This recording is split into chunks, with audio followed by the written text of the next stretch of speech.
Suppose এই বিল্ডিংটাতে আমি share ওয়াল insert করব, তো আমি ধরে নিচ্ছি এখানে কিছু লিফট কোর আছে। সো লিফট কোরের জায়গাগুলোতে আমি স্ল্যাবটাকে সরিয়ে নিই, এবং আমি চাচ্ছি লিফট কোরের সাইডে আমি কিছু শেয়ার ওয়াল ইনসার্ট করতে। সো যেখানে যেখানে শেয়ার ওয়াল থাকবে সেখানে আমাদের কোনো বিম কলাম থাকবে না। এখানে আমি এখানে বিম এন্ড কলাম, এই বিম, এই কলাম, বিম, এগুলো সব রিমুভ করে দিচ্ছি। এবং এইখানে আমি আরেকটা শেয়ার দিতে চাচ্ছি, তো এখানে বিম কলাম গুলো রিমুভ করে নেই।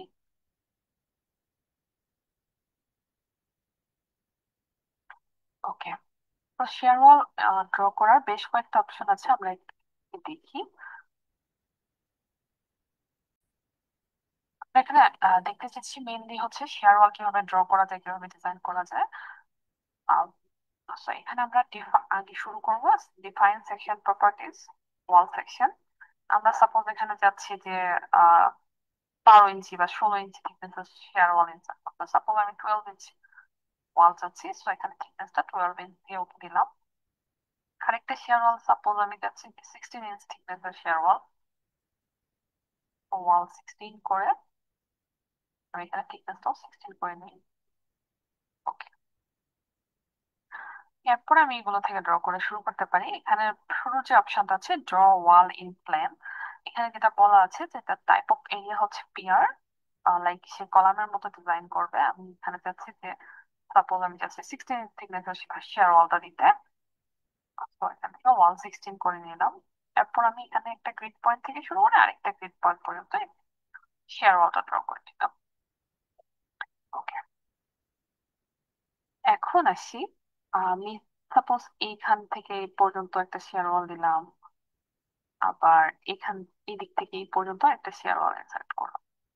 ওকে, এটাকে আমরা যদি কুইক ড্র দিয়ে আঁকার চেষ্টা করতাম, সেক্ষেত্রে যেটা হবে যে আমার এখানে জাস্ট একবার ক্লিক করলে ড্র হয়ে যাবে। আর এখানে থার্ড একটা অপশন আছে, ওয়াল স্টেক থেকে ড্র করতে পারি। তো এখানে আমি সাপোজ চাচ্ছি যে 10 ফিটে ওয়াল স্টেক থেকে ড্র করতে। তো ওয়াল স্ট্যাক থেকে যদি ড্র করতে চাই, এখানে দেখা যাবে যে বিভিন্ন লেআউট অলরেডি করে দেওয়া আছে। সাপোজ আমি এল শেপ বলো বা অন্যান্য শেপের, এখান থেকে লিফট করার জন্য চারপাশে শেয়ার ওয়াল দিয়ে জাস্ট ওপেনিং এর অংশটা বাদ দিয়ে অনেক রকমের লেআউট এখানে আছে। এখানে আমি যদি লেন্থ এন্ড থিকনেস গুলো আমি এখানে বেরি করতে পারবো, সবকিছু এখান থেকে আমি ইনসার্ট দিয়ে আমি শেয়ার ওয়াল ইনসার্ট করতে পারবো। তো আমি সাপোজ চাচ্ছি এখানে 12 ইঞ্চ 10 ফিটের একটা শেয়ার ওয়াল, 16 ইঞ্চ thickness-এর। তো আমি জাস্ট এখানে ওকে করে নেই। এখন দেখা যাচ্ছে যে একটা হরিজন্টাল দেখা যাচ্ছে, এটা আমি এখানে ভার্টিক্যালি বসাতে চাচ্ছি। তো আমি যেটা করবো এখানে অ্যাঙ্গেলটা 90 ডিগ্রি করে নেবো।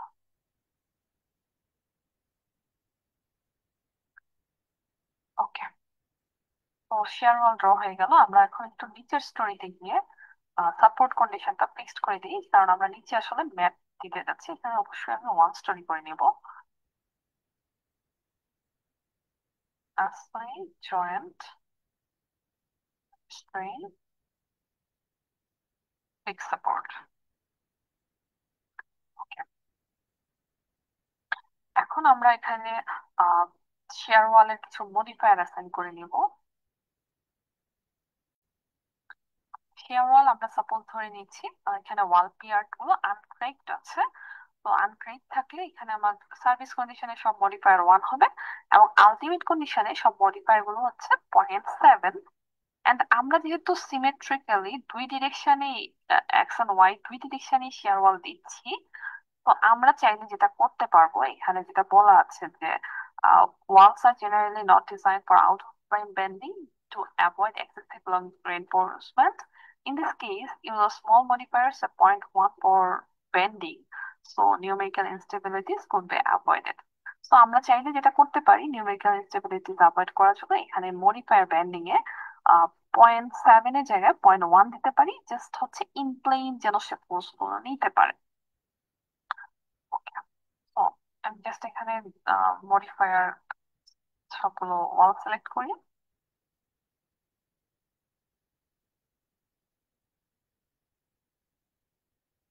ডিফাইনে যাই, শেল এলিমেন্ট যেহেতু স্টিফনেস মডিফায়ার,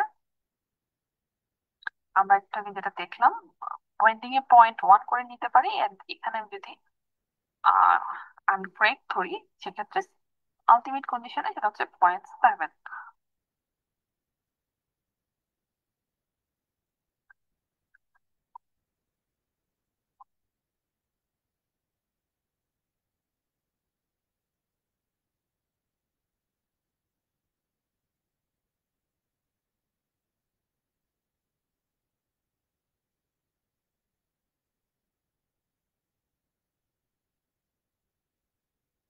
তো মডিফায়ার অ্যাপ্লাই হয়ে গেছে, আমি মডেলটাকে একবার রান দিয়ে দেখি।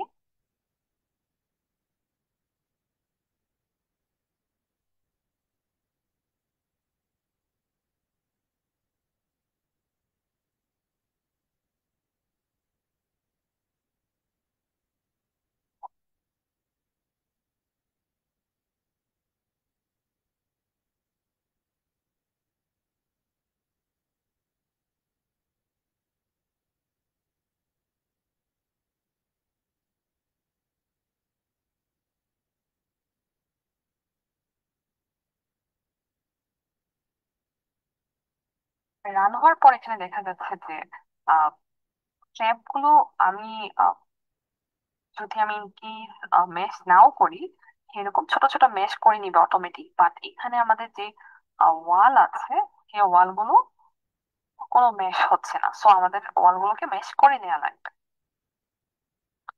Okay, আরেকটা জিনিস, আমি যদি একটু ওর বেন্ডিং মোমেন্ট বা এক্সিয়াল ফোর্স ডায়াগ্রাম একটু দেখতে চাই, সাপোজ আমি চাচ্ছি যে আর্থকোয়েক লোডে, আর্থকোয়েক এক্স লোডে আমার, আচ্ছা আমি এক্সিয়াল ফোর্স ডায়াগ্রামটা দেখি।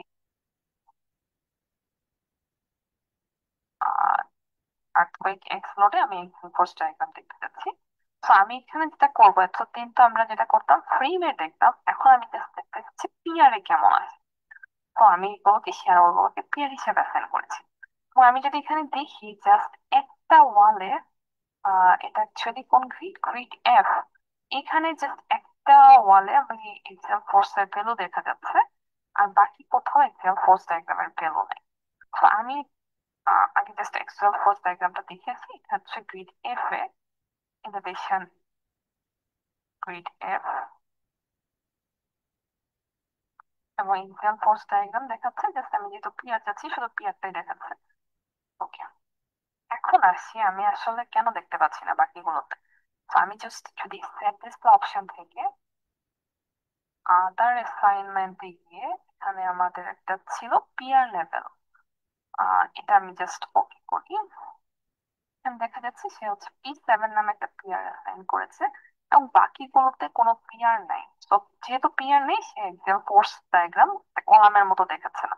বাট এখানে আমি যখন অটোমেটিক ওয়ান স্ট্যাক থেকে ড্র করেছিলাম, সে একটা পিয়ার অ্যাসাইন করে দিয়েছে, বাট যখন আমি ম্যানুয়ালি ড্র করছিলাম তখন কোনো পিয়ার অ্যাসাইন করা নাই। সো আমি যদি ম্যানুয়ালি ড্র করি, আমাকে অবশ্যই পিয়ার অ্যাসাইন করে দেওয়া লাগবে। তো আমি জাস্ট মডেলটাকে একবার আনলক করে নিই, আনলক করে আমি এখানে পিয়ার অ্যাসাইন করে দিই। Just আমি যেটা করতে হবে, আমার অল স্টোরেজ কমান্ডটা অন রাখি, এটা সিলেক্ট করলাম, অ্যাসাইন শেল পিয়ার লেভেল, আমার এটা যেহেতু P7, আমি এখানে P7 রাখি, এটাকে আমি একসাথে একসাথে ডিজাইন করবো, এন্ড এই দুটাকে আমি সাপোজ P6 রাখলাম, এটাকে আমি একটা নতুন নাম দিই, P1।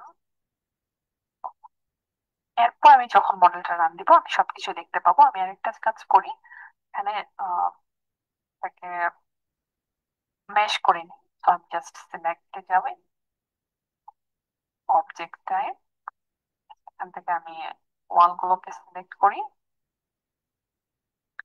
অ্যাসাইন শেল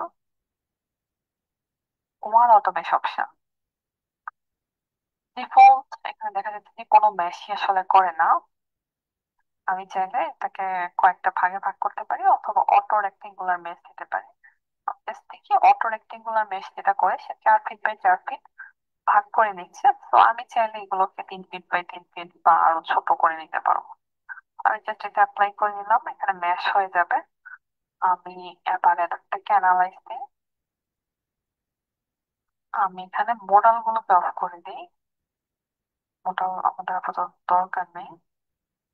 আর বাকি সব লোড কেসের জন্য মডেলটাকে রান করে নিই।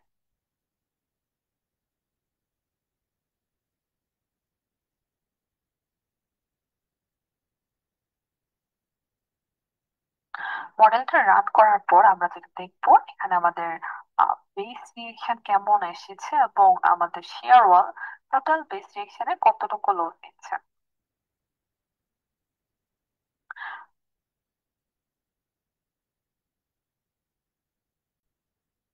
আমরা যখন ডিজাইন করেছি, ডিজাইন মানে লোড অ্যাপ্লাই করছিলাম, তখন আমরা এটাকে এই স্ট্রাকচারটাকে ডুয়াল সিস্টেম কনসিডার করছিলাম। তো ডুয়াল সিস্টেমে যেটা আমরা ধরে নিয়েছিলাম, এটা আইএমআর এর। and, এখানে প্রিম লিস্ট 25% স্পেসিফিক ফোর্স নিবে। আর আমরা যেটা করেছিলাম অর্ডিনারি রেইনফোর্স কংক্রিট শিয়ার ওয়াল ধরেছিলাম। তো আমরা একটু চেক করে দেখবো আমাদের এখানে অ্যাকচুয়ালি আমাদের মডেলও 25% স্পেসিফিক ফোর্স আইএমআর এর বা প্রিম নিচ্ছে কিনা। তো এটার জন্য আমরা যেটা করতে পারি, আমরা একেবারে বেসে চলে যাবো। আচ্ছা, বেসে নাকি আমরা দেখতে পারি ডিসপ্লে থেকে গিয়ে শো টেবিলতে গিয়ে আমি স্ট্রাকচার আউটপুট, আমি জাস্ট টোটাল বেস রিয়েকশনটা দেখতে পারি আর্থকোয়েকের জন্য। আমি এগুলো সব ক্লিয়ার করে নিই এখান থেকে। Just only earthquake load. Okay, কোনো কম্বিনেশন দরকার নেই। এটার জন্য আমি জাস্ট চেক করে দেখি আমার এখানে শুধু আর্থকোয়েকে আমার 1578 কি আসছে। তো এখন দেখি যে আমার টোটাল কলাম বা শিয়ার ওয়াল কতটুকু লোড।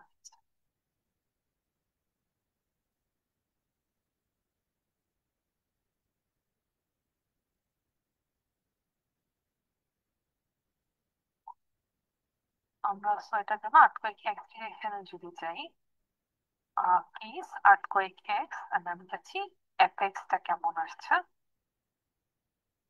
এখানে যেখানে যেখানে আমাদের, এখানে আমি একটু প্ল্যানটা ওপেন করে রাখি।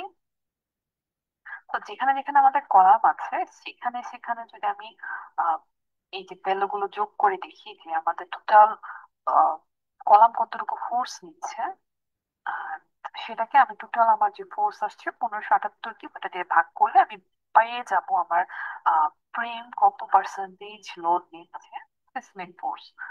ওকে, তো আমি এখানে এই যে 32 কিপ, 16 কিপ, 14 কিপ, এখানে যেখানে যেখানে কলাম আছে সেখানে সেখানে কলাম গুলো লোড গুলোকে যোগ করে নিতে পারি। তো একটা অপশন হচ্ছে আমি এখানে এখানে রিয়েকশন দেখে দেখে যোগ করতে পারি, বা আরেকটা অপশন হচ্ছে যেখানে যেখানে কলাম আছে সেই পয়েন্ট গুলো আমি সিলেক্ট করি। এখানে কলাম আছে আমার, এখানে কলাম আছে।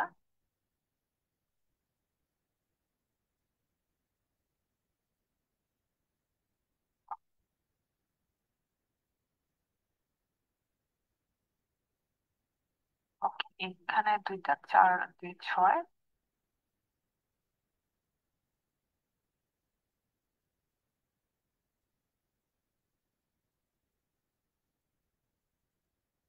6 4 10, টোটাল 12 কলাম আছে।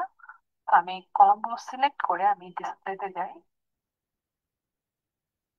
সত্যি ব্যবস্থা যাই। এখান থেকে আমি যদি জয়েন্ট আউটপুটটা দেখতে চাই,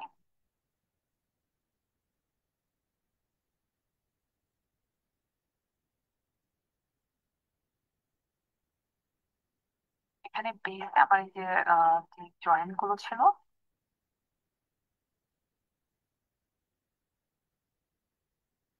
টোটাল 12 জয়েন্টস এর টোটাল বেস রিয়েকশন গুলো আর্থকোয়েক ফোর্সে দেখা যাচ্ছে। তো আমি এটাকে এটা করতে পারি, টেবিলটাকে একটু এক্সপোর্ট করে নিয়ে আসি and এগুলোকে সাম করে নিই।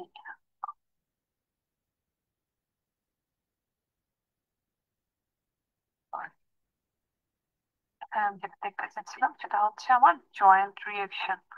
এটা তো আমি এখানে ফাইল থেকে এই টেবিলটাকে এক্সপোর্ট করব। File export current table X. এখানে যেটা হচ্ছে যে আমার F X F Y F সবই আসতেছে and এটা দেখা যাচ্ছে যে step number one, step number two, step number three, মানে আমাদের আর্থকোয়েক যখন আমি ডিফাইন করেছিলাম, ক্লোজ করি, define load pattern, define load pattern. আর্থকোয়েকের জন্য এক্স যদি দেখি, আমি আসলে এক্স ডিরেকশন একটা অ্যাপ্লাই করেছি and একই সাথে এটার মধ্যেই x direction plus x direction minus x দিয়েছে, তার মানে তিনটা কেস ক্রিয়েট করে নিয়েছে। তো আমার এখান থেকে যেটা করা লাগবে যে এই এক্সেলটাতে তিনটা step, x, x plus x x minus x, তিনটাই সে একবারে করে নিচ্ছে। তো আমি জাস্ট একটু ফিল্টার করে নিই, আমি জাস্ট চাচ্ছি শুধু এক্স এর জন্য কেমন তার রিয়েকশনটা এসেছে। তো আমি জাস্ট এক্স চাই, শুধু এক্সটা রাখি। তো এখানে আমার দেখা যাচ্ছে যে টোটাল 12টা জয়েন্ট ছিল, 12টা জয়েন্টে টোটাল সাম যদি দেখি 292 ইপ আসছে আমার কলামে।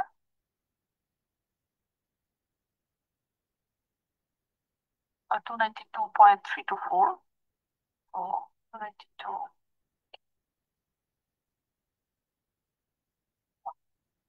আমার টোটাল রিয়েকশন আগে যেটা এসেছিল 1578 কি। তো আমরা দেখতে পাচ্ছি যে এটাকে যদি আমি একটু পার্সেন্টেজ করি, 18%, অলমোস্ট 19% আসতেছে আমার যে লোড সিস্টেমের ফোর্স আসছে, তার 19% লোড ক্যারি করতে হয় আমার এই ফ্রেম গুলো। বাট এখানে আমাদের বলা ছিল যে অ্যাটলিস্ট 25% সিস্টেমিক ফোর্স আসলে আমাদের ফ্রেমিং সিস্টেমটা ক্যারি করা লাগবে। তো এই কেস আমরা যেটা করতে পারি এখানে, আমাদের শুরুতে যেটা ফ্লেক্সিবিলিটি আছে, আমরা ইচ্ছে মতো শেয়ার ওয়াল বসাচ্ছিলাম। তো আমরা শেয়ার ওয়াল গুলোকে যদি একটু কমিয়ে নেই, থিকনেস কমিয়ে নেই বা লেন্থ কমিয়ে নেই, সেক্ষেত্রে সেটা আমাদের 25% লিমিটের মধ্যে চলে আসবে। শেয়ার ওয়াল যত কমে যাবে সেক্ষেত্রে আমাদের সিস্টেমিক ফোর্সটা হ্যামারে দিবে। আরেকটা অপশন হবে, অনেক সময় দেখা যেতে পারে যে আর্কিটেকচারাল লিমিটেশনের জন্য যেখানে যেখানে শেয়ার ওয়াল বসাতেই হবে, আমাদের শেয়ার ওয়ালের কাস্টমাইজ করার কোনো অপশন নাও থাকতে পারে। তো সেই ক্ষেত্রে আমরা যেটা করতে পারি, just এই মডেলটাকে আমরা শেয়ার ওয়াল ডিজাইনের জন্য ইউজ করব। এন্ড আরেকটা মডেল আমরা ক্রিয়েট করব যেখানে আমি সিসমিক ফোর্সটাকে ওই রেশিওতে একটু বাড়িয়ে নিয়ে আসবো। ধরো আমার 100 কিপের মধ্যে এখানে যেটা হচ্ছে যে 19 কিপ নিচ্ছে আমার ফ্রেমিং সিস্টেম, আর বাকিটা নিচ্ছে শেয়ার ওয়াল। তো আমি এমন ভাবে লোডটাকে ইনক্রিজ করবো কোএফিসিয়েন্ট বাড়িয়ে বা কম্বিনেশন করে, যে আমার লোডটা টোটাল আসবে, টোটাল 100 25 কিপ আমার শেয়ার ওয়ালের উপর লোড আসবে। তো ওইটার জন্য আমি ফ্রেমিং সিস্টেমটা ডিজাইন করবো। ওকে, আপাতত আমরা এটা কনসিডার করছি না, আপাতত আমরা যে লোড আসতেছে সেই লোডের জন্য আমি শেয়ার ওয়াল ডিজাইনের দিকে যাই। আহ আপাতত আমরা জাস্ট শেয়ার ওয়াল ডিজাইনে কনসিডার